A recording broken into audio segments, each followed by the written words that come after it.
Hello, everyone. My name is Joanne Lockwood, and I'm your host for the Inclusion Bites podcast.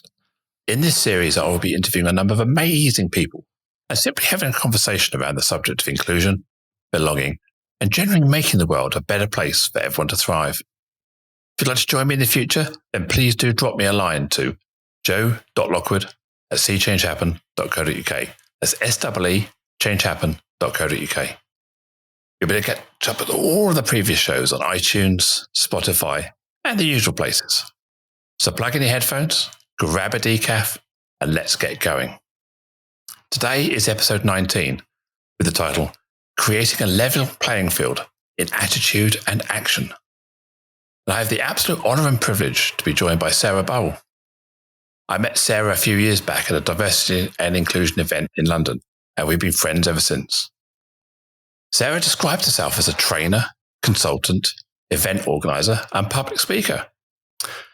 I asked Sarah to describe her superpower, and she said, active listening. Hello, Sarah. Welcome to the show. Hi, Joe. Great to be here. Thank you for having me today. No, it's an absolute pleasure. I mean, we've been friends for a long time. So tell me, why is it so important that we need to create this level playing field, both attitude and action? I think that this ties in nicely to the recent issue that's been raised by Black Lives Matter, is that actually we have a systemic issue that is historic, and we need to recognise where we stand within that and actually what we can do to empower others as well as ourselves. And I think that people don't realise without questioning themselves where they stand in on what context they can assist with this movement, let's say. And I think that the concept to get grounded in is privilege and how to use it. Because we talk about privilege day in, day out, and we don't really talk about how we can utilise it. And actually, part of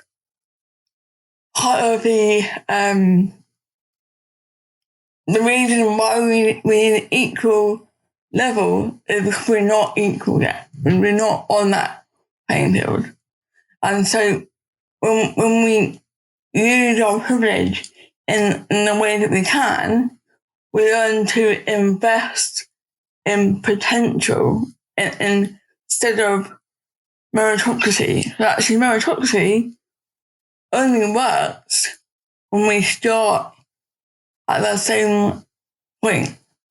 But unfortunately, differences in life, in support, in disability, in difference, does not allow that equalness to play out. We live in an unequal world, and we need to champion and support and encourage and invest in potential as opposed to always thinking about where we are actually at.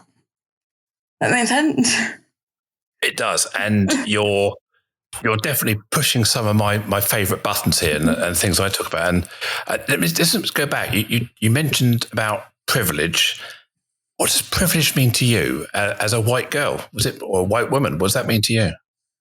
I think that my own privilege is that, yes, I'm white, and yes, I have an education, and I actually have a voice. And although my voice isn't, I've got a speech impairment, obviously, I meant to say that beforehand, but actually, yeah, I have a speech impairment, which does bring up my ways in which I am not equal. But let's go back to privilege a minute. So my privilege is that I have a monumental the monumental part of privilege is knowing where to invest in potential in the world. And I feel that my privilege, I discuss and talk about and push for change around things that are unequal. And I push for systemic change because there's too much too much of a difference to even think about being on an equal playing field yet. And so I use my voice, my platform, to empower other people to raise their voice as well and let them be heard. And I speak on behalf of those who do not feel confident enough to speak. And I speak for those who do not feel like they can. And I represent speech impairment. I am terrified of speaking in recorded sessions like this one, actually. But I feel that my passion overrides my my fear, and the investment, if you like, is more than my own negativity. It's much more. So this is much more important than thinking about my own speech and how I'm coming across, because the message is so important. So that's how I navigate my privilege a little bit. But there's still a lot more to go, much to do in my own head.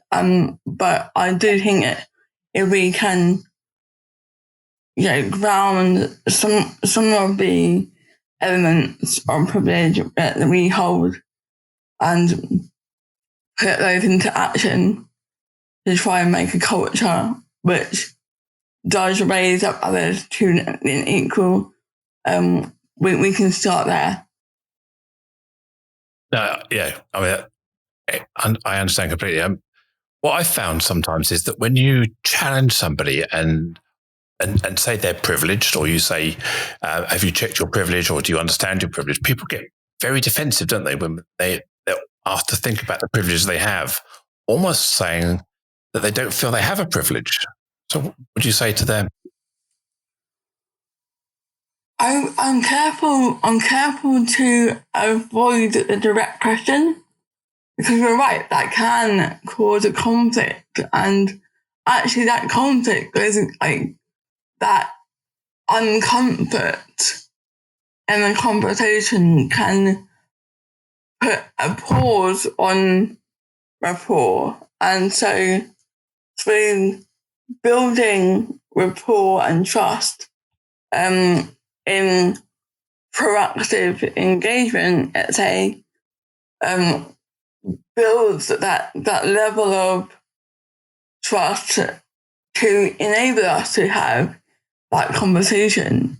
And I think that it's important to point out, it's like bias, isn't it? Unconscious bias is not a negative thing necessarily. And privilege is not a negative thing. But people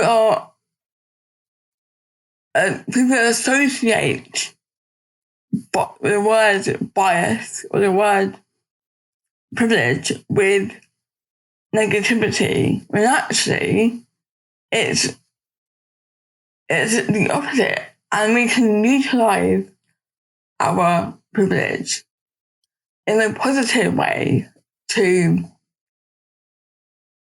shift culture forward. And so I try not, I avoid direct questions because of the want to build a relationship before going deeper, because I think that's very important for people to have that level of trust and level of understanding before going into too much about that. Because I think it is a triggering thing with people, isn't it? It's and especially surrounding the Black Lives Matter movement, it's become and too right.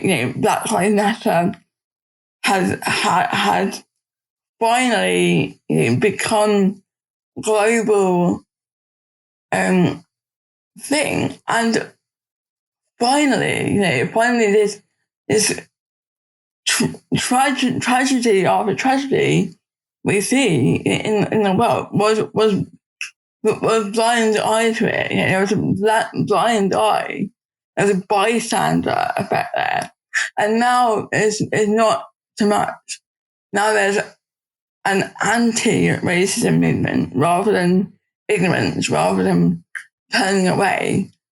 But it's learning how to implement day-to-day strategies that enable and empower systemic change, and don't just pay lip service to that. Yeah, for sure. I think you're right. It is about recognizing it's a systemic cultural change that needs to occur, not just in the individual of someone who's privileged. Because I think most of the pushback you often get is, well, I'm not racist, but it's, as you said, it's about being anti-racist. It's about being proactive in your passion and your advocacy, and stepping up and stepping forward, or leaning in, as the saying goes, to give support to people. Not just when we talk about racism, when we're talking about attitudes towards disability or whatever that may be, isn't it?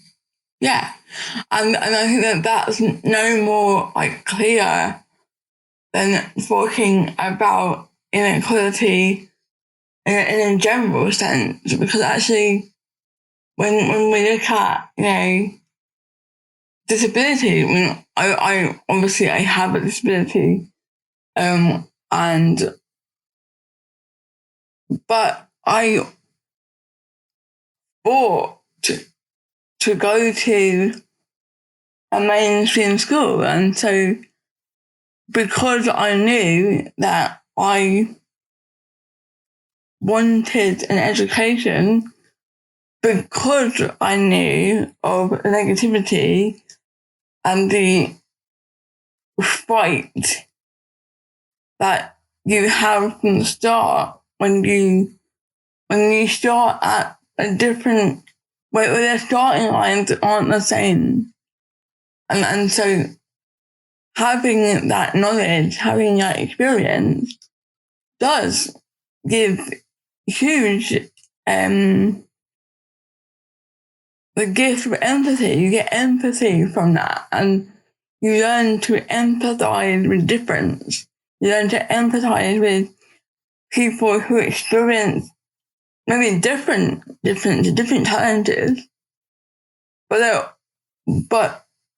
a challenge nonetheless, and encouraging people to be that fantastic person they can be is all part of it, and to learn this, to learn how you learn best, how we can support you best, how you communicate in your way best. These are all things that we learn through a dialogue, a rapport, not through lip service, not through talking about it, and actually having that open conversation with someone about how they would like to be known as, who they want to be called. These are all questions that we can ask people to learn about them as individuals and create their individual story for that. And so that's how we can support people by learning about them and learning about what works for them and tailoring to that. And then that enables them, that puts them on a pedestal, not a pedestal, that gives them that boost because they're learning how they learn. They're finding ways they need support. If you encourage that open dialogue, that open conversation, and it has you listening too, that's a brilliant way of not only building a person's confidence, but learning about yourself and learning about what differences you can do in your life. And so I'm talking on that, but it's about empowerment and change, isn't it? Oh, for sure. Yeah, it is. And being personally accountable for change, isn't it? It's rather than saying it's somebody else's problem, I can be the one as well. We see that in other aspects of our life. And we talk about sustainability, we talk about environmental, we talk about other things that we can take personal responsibility for in terms of our own footprint. And we have to do the same in terms of our impact on others as well, don't we? Of course. And that's part of the ownership within the personal development part of this, It's owning what you can do for people, owning what you can do for yourself. And when we are put at a level of discomfort, when we push through that discomfort, and learn lessons about ourselves, we learn more about others by doing that. For sure. Let me ask you a couple of questions. I was talking to somebody yesterday, and we were talking about positive action and tokenism in hiring. And they set me a question, which was: there's two candidates. One is an able-bodied white man, and the other person is a person with a disability, and they both have equal skills to bear.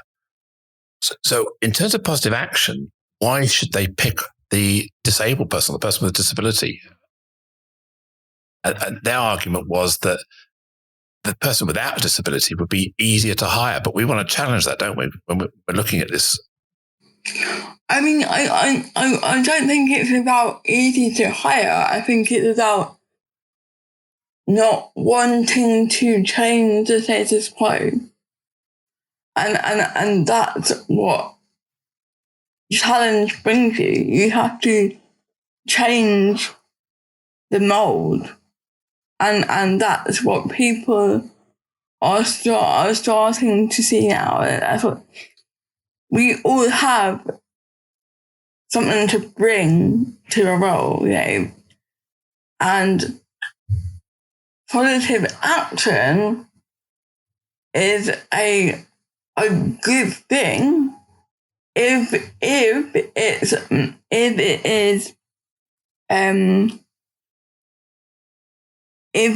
fully understood.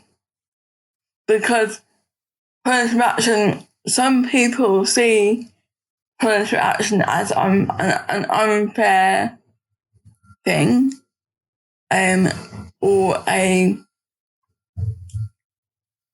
shift in inequality, but actually the rubbish bin here, I'm going to stop for 1 minute while the rubbish.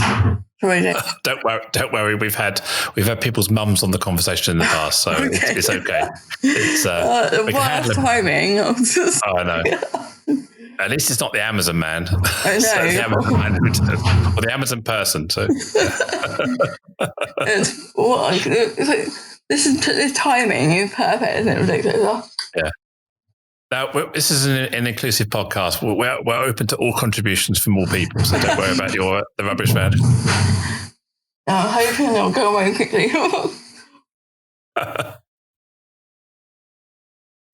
Yeah, it's okay. You're clear now. Go for it. Okay. It might come back for more. You got a lot of rubbish. They're right outside my window right now. I can see them. Yeah.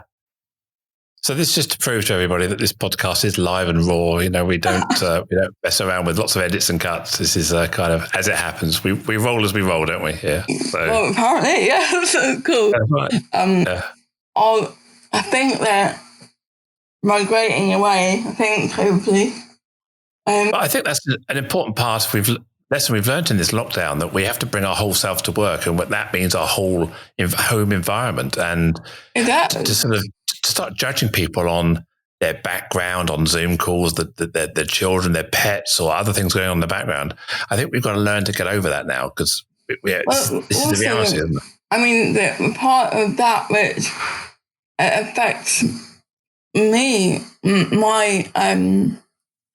I host a peer-to-peer support group, and I've been doing it for ever since COVID took hold.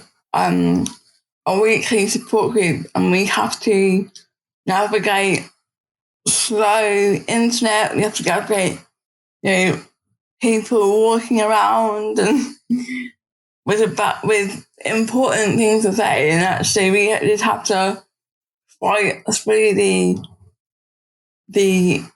interference and listen to what everyone has to say despite their circumstance. And that is challenging, because some people are walking around and you get kind of interruptions from left, right and centre, and it's really challenging, but they also have really important things to say, and you just have to try really hard to hear them, and that is challenging.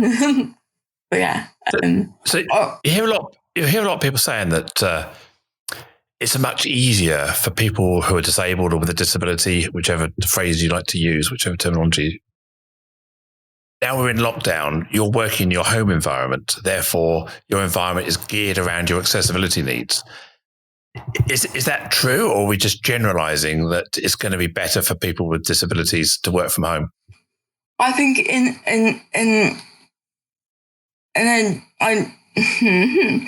this is a complicated question, though, because actually access and inclusion are very different things. And although, yes, it can be more accessible to work from home for disabled people with disabilities, but the isolation factor, the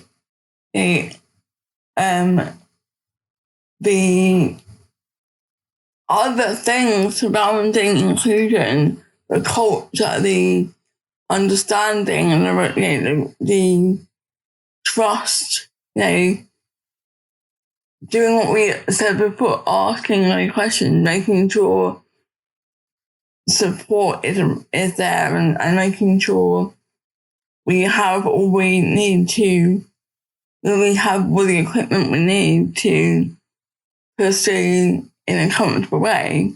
I think that's where we see positive shift with COVID. And I recently wrote an article about this. It was called "Silver Linings of a Pandemic," highlighting the almost inadvertent inclusive nature of workforces that has had to come about, because people have children, people have people to take care of, people have different and require flexible working patterns. surrounding COVID, there's been so many conversations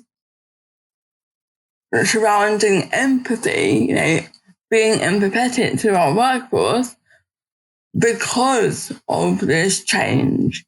And I think that's a very positive thing. We have to grasp it, take hold, and enhance it. As we move forward, now we're becoming a little bit more connected again. We have to make sure that those proactive engagement with people, the proactive, empathetic method we've had to take over the past 4 months to enable people to work from home, to enable people to work around their children, to enable things to continue. There has to have been that empowerment, trust, engagement to respond to the crisis. And that can create a more cohesive, more collaborative approach to navigating this pandemic. And so we need to take things from our lessons that are learned in the cultural shift we've had to go along, and ensure we don't forget them moving forward in practice, and how we can continue to support people, how we can continue to ask and engage in the right way to enable people to do their best job and reach potential. Yeah, I hear everything you're saying there, and I think there's a danger that, let's say, employers as a grouping can often look at a disabled person or a person with disability and assume their disability is their defining factor. So by saying our great member of staff here is working from home, they're okay now. But what we're actually not doing is looking at that person in a person-centric, holistic way. So actually, this person, what's their family situation? Going out, maybe it was their lifeline. They're living in isolation now. They're not having social contact. Maybe they love that extrovert, bubbly personality, and they're really struggling for being isolated at home. So by just categorizing someone as a person with a disability, disabled person, they must be better off now. They're at home because it's more accessible. As you say, it's forgetting that inclusion element about understanding them as a human being, isn't it? And I think that's something that and as you said, that's so crucial. The proactive things we've been talking about are all ways to respond actively to someone's needs in order to support them from home or in the workplace. And I think that the going back to positive action and why we would hire someone who has equal qualifications and equal experience, let's not forget that there's actually a very unequal part of that. The part we do not see. Because actually, disabled people with disabilities, disabled people, for example, I go through a huge navigation of problem solving before I even leave the house. And going through that all day, every day in our heads, this problem solving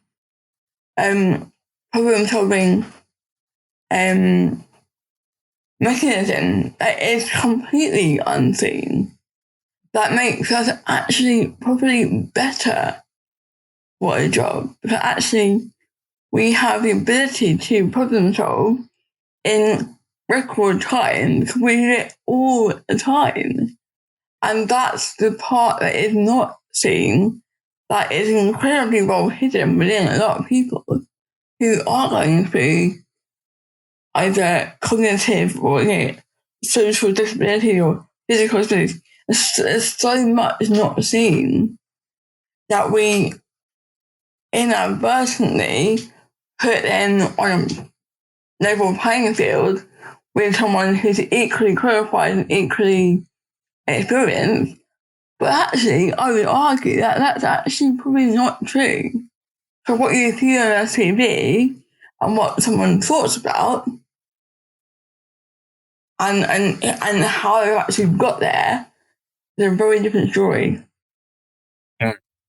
And that's what I would encourage people to think more about, internalize and think a lot about, because actually personal development and meritocracy do not go hand in hand if anyway, because actually they do. A person's ability starts at a much different point and has to elevate themselves in order to be that equal in that entity. You always have to do more. You always have to set yourself at a higher standard and know that going in. I know whenever I interviewed before I started my own business and before I went into life for myself, I knew every interview I had to be that much more qualified, that much more valued, that much more experienced. Because unfortunately, so many interviewers and recruiters do not see your background, do not see your challenging fight to get to the equal level. So it's a challenge for people, I think. That's very common. I mean, we don't always see the lived experience of a parent, and there's valuable skills that being a parent, having a child, nurturing and developing a child, the educational aspect, that paternal and maternal instincts that kick in when you have children, that should be seen as a life skill as well, because it breeds emotional intelligence, it breeds a different way of treating people and understanding people, and you get involved with far more than someone who isn't a parent. And often age brings experience. Okay, age can bring stick in the mud as well, but age does bring experience, and we all too often write people off in their early 50s when they've still got 20 good years of valuable skills and lived experience to bring to the office, haven't they? Yeah, I mean, I'm thinking about that, what you just said about the differences and every element of diversity brings something new, brings something that hasn't been thought of before, brings something that is of value, but it only comes into effect when we utilize strategic, inclusive processes. That actually, if we can be as diverse a workforce as we can get without inclusion, we will not see the value of that. So that's the importance, what I recognise anyway, the importance of inclusion and diversity. They have to go hand in hand in order to get the most value out of that diversity. And that's where the real crux of the conversation happens, because actually you can hire the person with a disability, but that's where the challenge starts, because you have to then operate inclusive leadership, and that's the point where you're put to test, because only hiring someone with difference is positive and diverse, but utilizing that positivity and diversity all comes with this understanding that difference brings innovation, difference can bring worth. we have to understand how we can support this person, how they best communicate their ideas, how they best learn, what time of day are they better working in, what time, what structure works for them, what hours they are not able to function in, or whatever it might be. There's a level of proactive engagement that needs to start right there when you hire someone. From that point, not 6 months down the line, not at the next review, not, at a KPI performance review, not then. No, it starts at recruitment. It starts when you hire someone. And this is what a lot of people fear the most. This is what people hide behind a questionnaire with. And what I've been developing over the last few months is actually a holistic approach questionnaire that starts at induction, that starts at that point to learn, to build rapport, to learn how this person can bring value without the fear, without the dread, it's a two-way conversation that doesn't end at the end of that meeting. It continues. We develop this. We develop our rapport, develop our conversation, and that questionnaire that you co-create with this person will end up being their passport, like their method to get their best value out of themselves, reach their potential, in the full knowledge of the person who manages them, the person who works with them most. That's when you get equal partnership. That's when you get an equal playing field. That's when you get that support needed to equalize and transform the workplace and the culture. That's where that comes in. Yeah. So excellent points. And as I'm listening to that, what I'm hearing and thinking about, we're going back to the original questions about creating this level playing field in attitude and actions. And I think you probably agree with me, or I hope you do, that one of the things that is important is visibility and role models. I mean, I know we don't like the word brave, we don't like the word role models often, but we do need people in the public eye who have representation of me, if you like. I was looking at LinkedIn the other day, and there's this article about the BBC and how they are proactive in their amplification and visibility of people with disability. They suffered a lot in the last 10, 20 years of being seen as a very monoculture, very white, middle upper class organization. And they've put some real proactive measures in place now. And I would say that from my own perspective, the BBC are quite a good benchmark and litmus test for what a good company it looks like in terms of their attitude and culture. I mean, do you have a view on that? Wow. Okay. So I actually disagree with that. Not wholeheartedly. I actually think Channel 4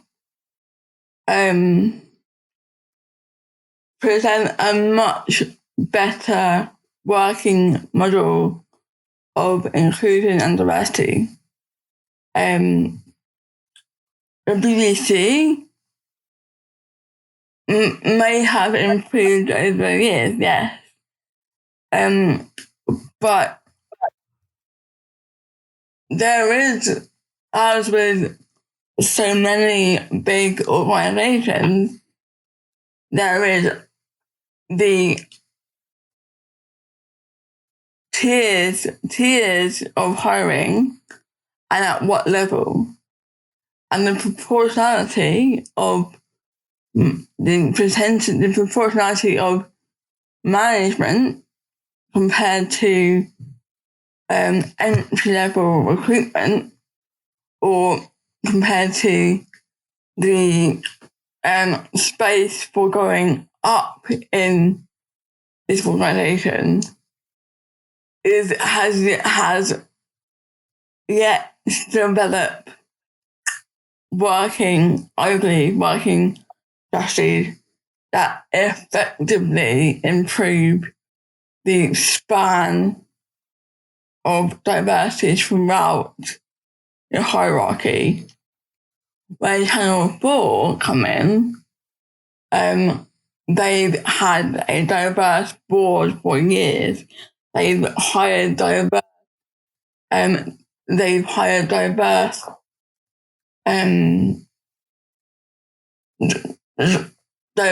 people at all levels of management, of seniority in the board across categories. And so, and their approach, Channel 4 approach, and their 5-year plan, if you like, looked much more inclusive, I would argue, than the BBC's. I had a meeting with the BBC a couple of years ago, and I got senior executives in the room, and I was talking about unconscious bias, and they were all very positive in the room about what I could do for them, how I could help support their changes and implement change. But at the very end, I got passed on to disability department, if you like, and with their, I would argue, the targeted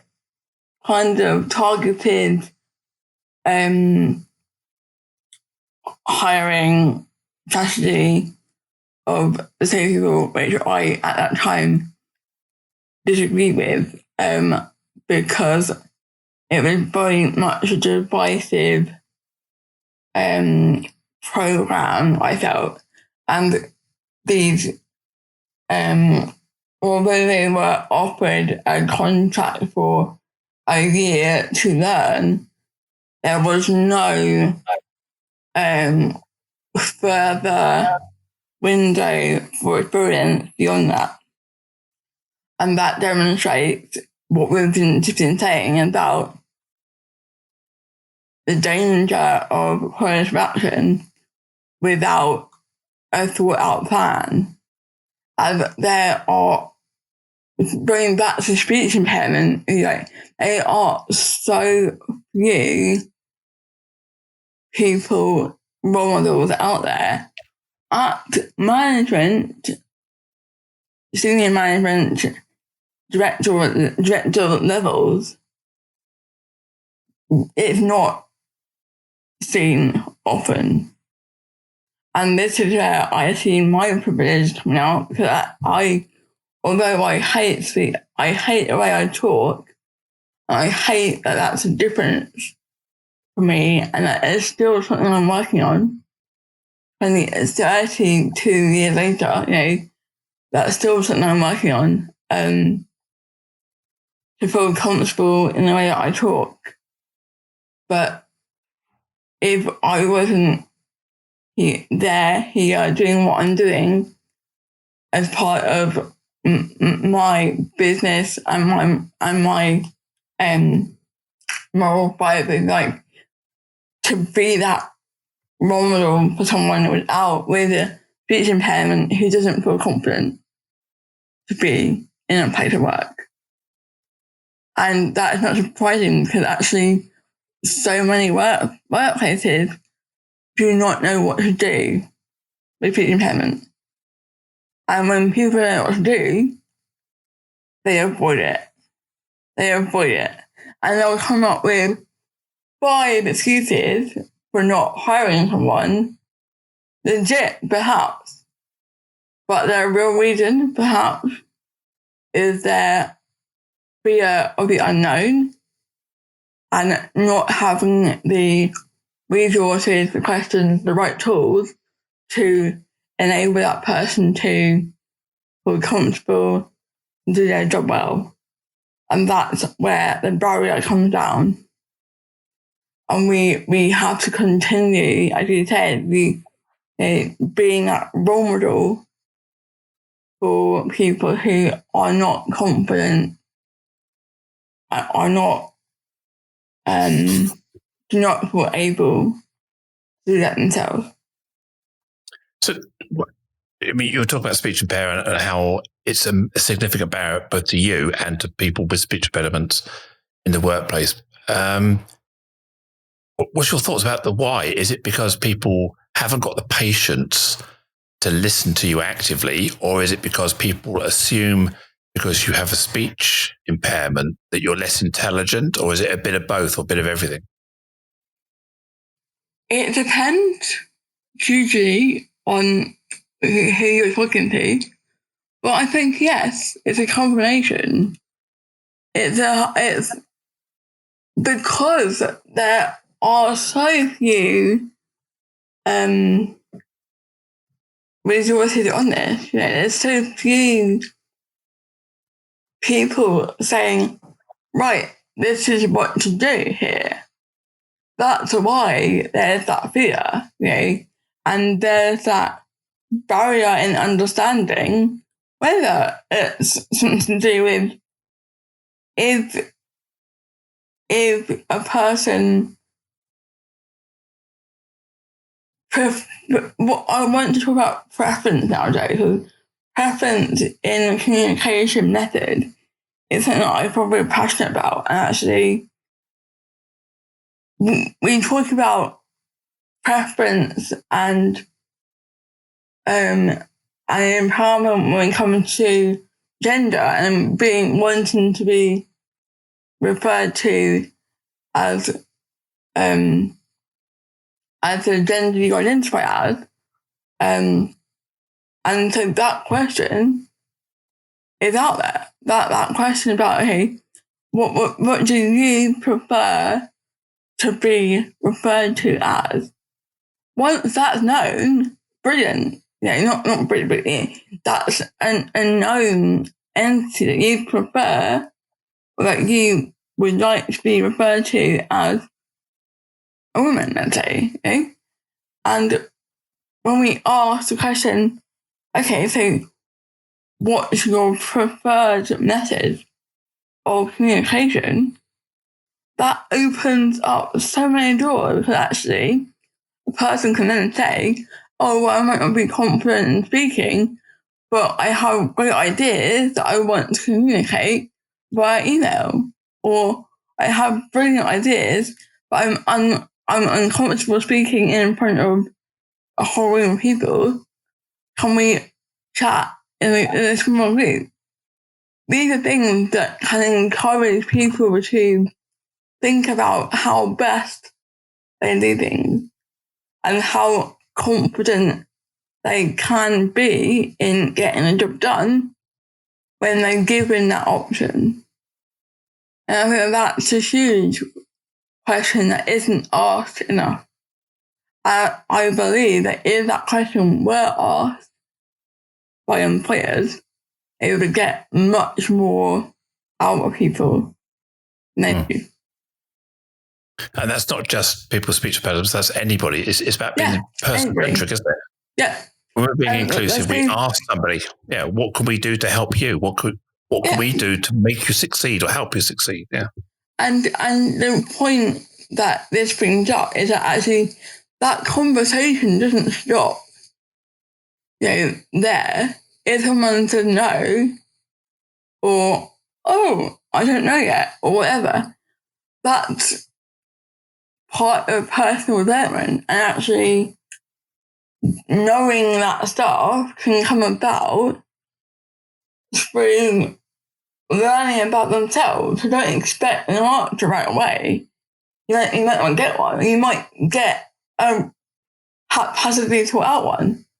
But what you want to do is open up the dialogue, enable that individual to feel comfortable, and work out how they work best.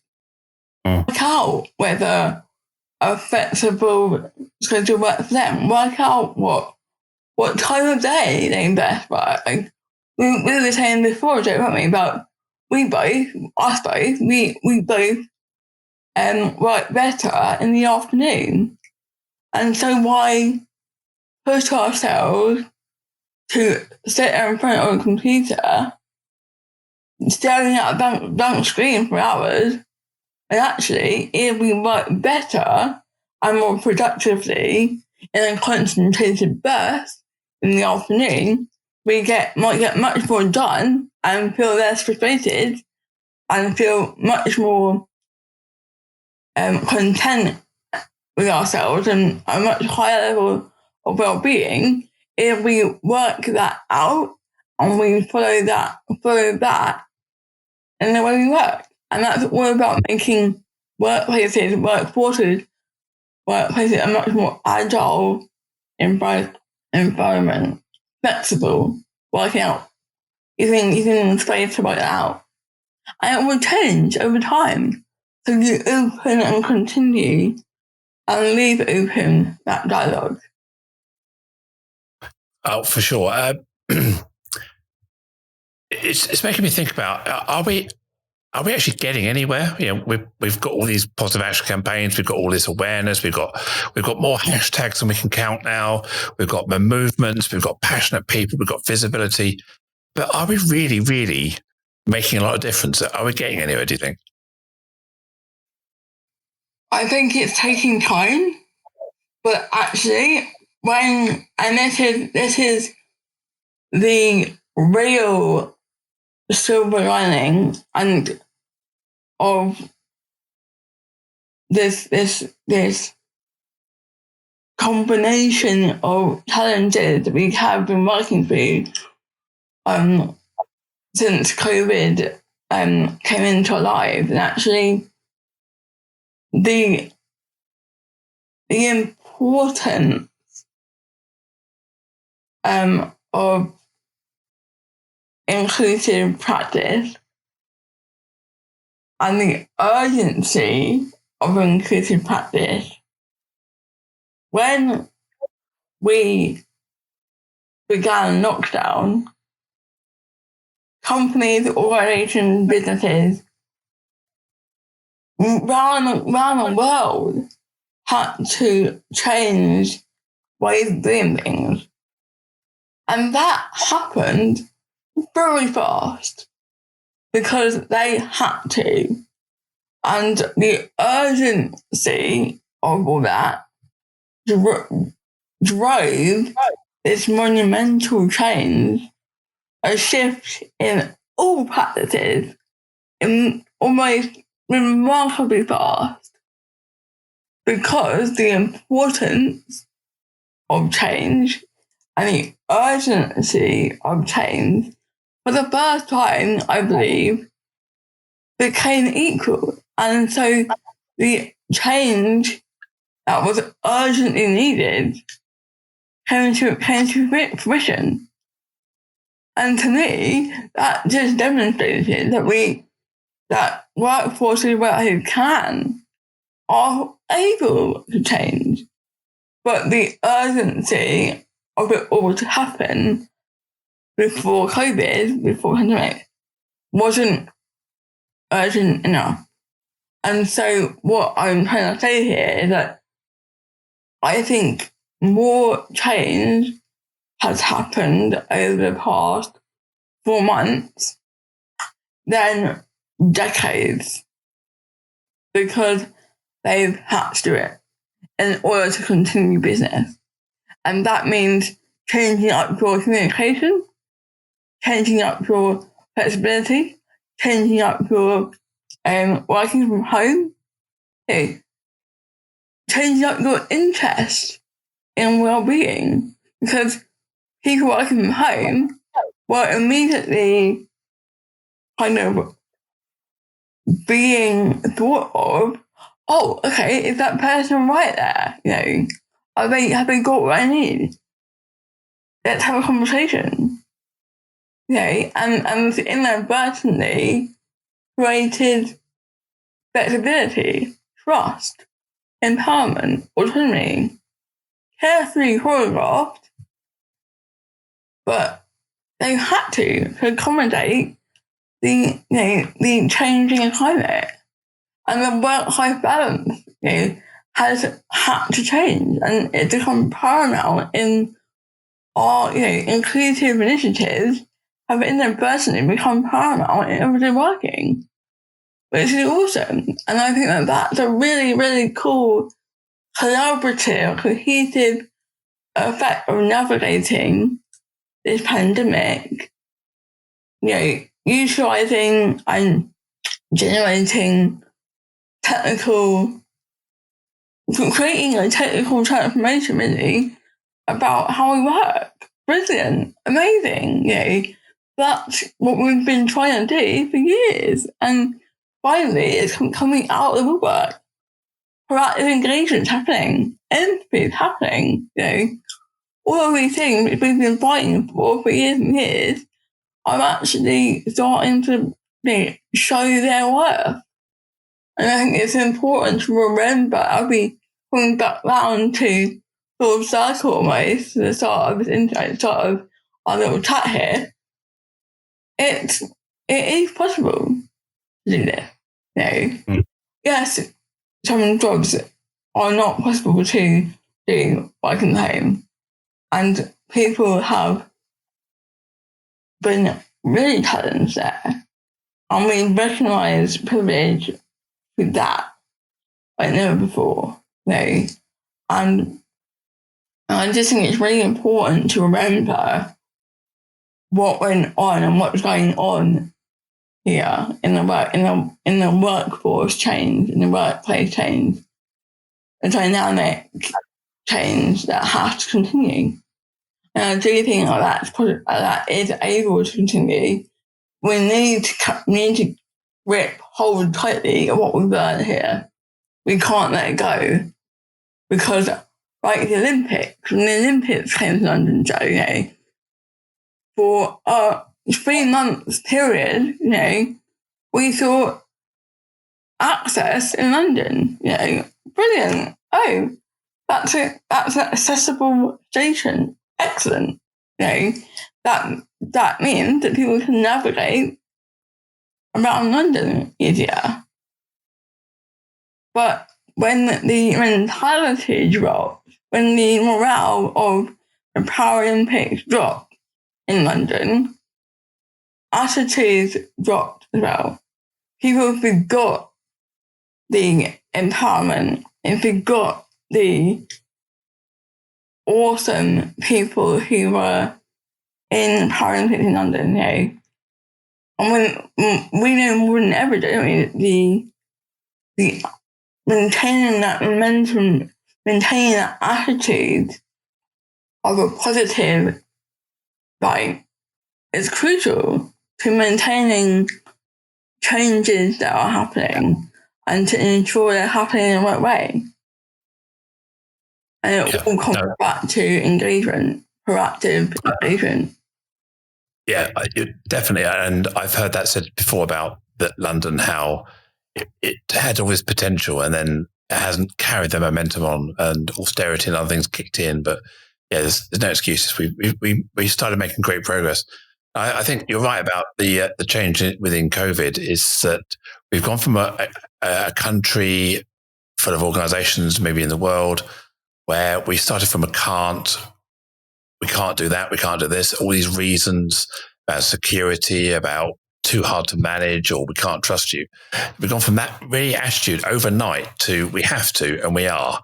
Yeah. And I really hope that we don't end up sliding back into the old ways where people go back into and get complacent again and go, oh, good, we got our office back, we're going to carry on. But I'd like to think personally that people power will now kick in and we'll say, we know what it's like now. We know that we can do this.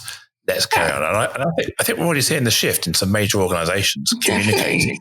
Definitely. They're going to continue their continuous work from home policy forever and make flexible working the norm. And I think that's very important. So tell me, you've got lots of things coming up. You were telling me earlier that you've got lots of things you're doing, you're working on. So what are you up to? Can I just say one more thing before I forget it? Go for it. Yeah.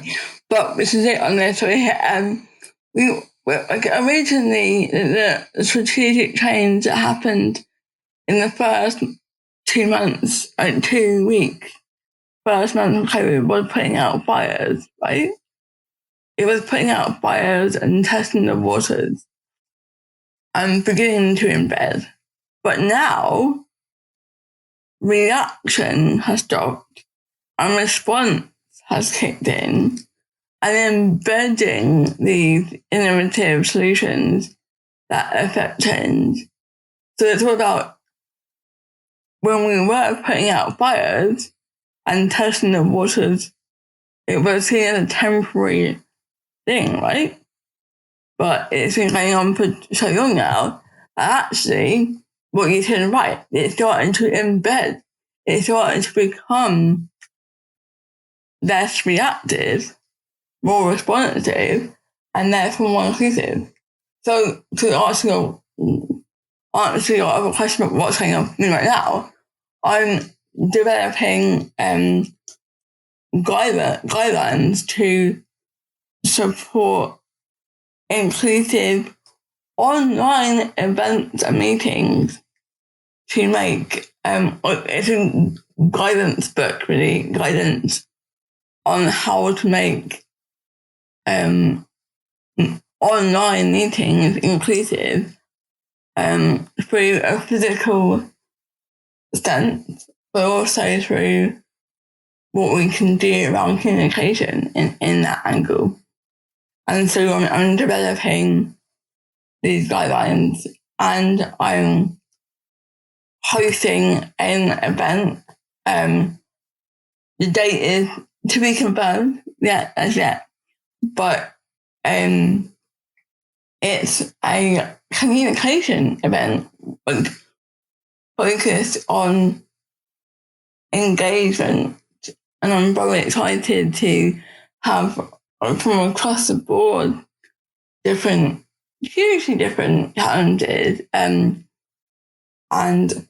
what people bring brought to light and how we can get around the issues that we face through engagement, challenges we face in engagement and communication to overcome those challenges through developing systems that work for people and not having to change themselves, but have the technology adapt to what they need in a way of making inclusive practices, mental health, well-being, surrounding communication.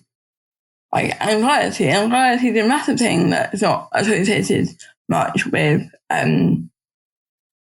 communication, but anxiety is a huge thing that isn't thought about enough surrounding engagement.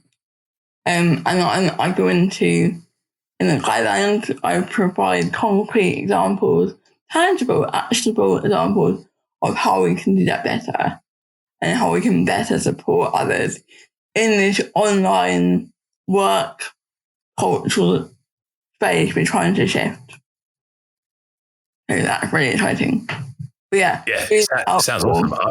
I'm really looking forward to finding out more about that as it evolves. You've shared some amazing thoughts today, and some real depth of understanding and insight into how organisations can engage better with people, isn't it? And just trying to level this playing field, as you talked about. So, how do people get in touch with you if they want to find out more about what you're doing, or just look at the work you've been doing?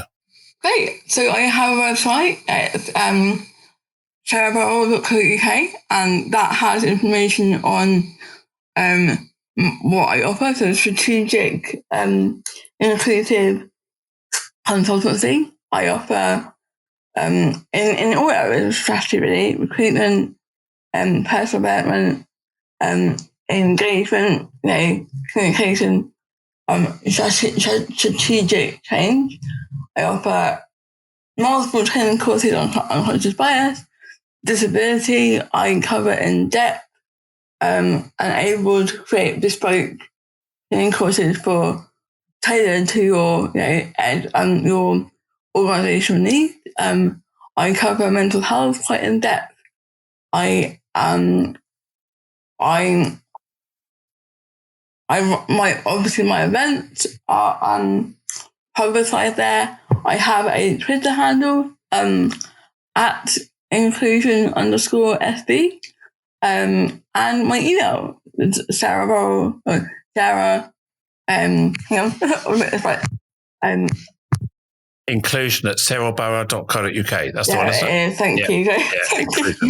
Yeah, got it here. And Barrel is BURRELL. sarahbarrow.co.uk. Brilliant. Yeah. I'll make sure all those details will be in the show notes, so people who want to look you up can get hold of those from the show notes. And well, thank you. It's been an inspiration. It's so much we packed in there. It's been, well, I can't believe we've been talking for over an hour. So huge thanks to the listeners. I'm sure you'll agree there's plenty to ponder there.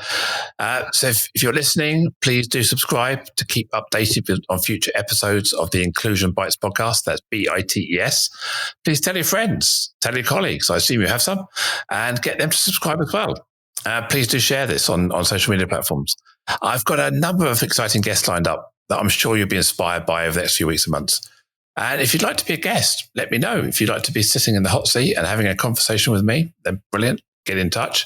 I also welcome any feedback and suggestions you might have for future shows and how we can improve to joelockwood@cchainchapman.co.uk. So my name is Joanne Lockwood, and it's been an absolute pleasure to host this podcast for you today. Catch you next time. Bye.